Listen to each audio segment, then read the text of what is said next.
Hi everybody, Paul here. Normally it takes 2 people to bleed brakes on a vehicle and it can be a messy job, but not anymore.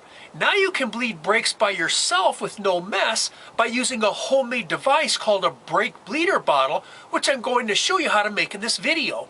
Once you make it, you'll love it and you'll have it forever.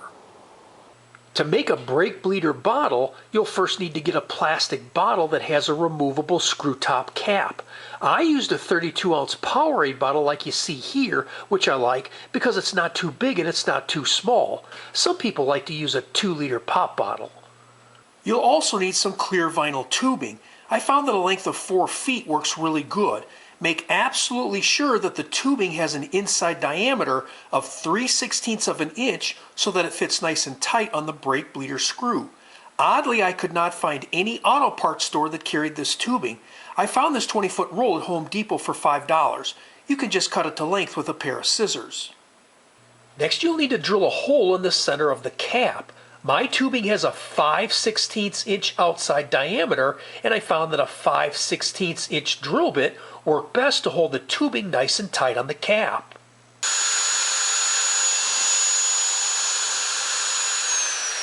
Next, you'll need to drill a small vent hole in the cap. This will prevent any air pressure from building up inside the bottle as you bleed the brakes. I'll use a 1/8 inch drill bit for this. Drill the hole at least 5/16 of an inch away from the edge of the cap so that the top of the bottle doesn't block the vent hole. Now push the tubing through the hole in the cap until the end of the tubing rests on the bottom of the bottle and you're done. Next, fill the brake bleeder bottle with brake fluid so that the end of the tubing in the bottle is completely covered with brake fluid. Next, go ahead and push the end of the hose securely onto the bleeder screw. Then go ahead and crack the bleeder screw open a 1/4 turn. Also keep a section of the bleeder hose up above the bleeder screw. Now you can bleed the brakes by yourself with no mess. When you push the brake pedal down, this will pump out brake fluid along with any air in the brake fluid, which will travel through the tubing and into the bottle.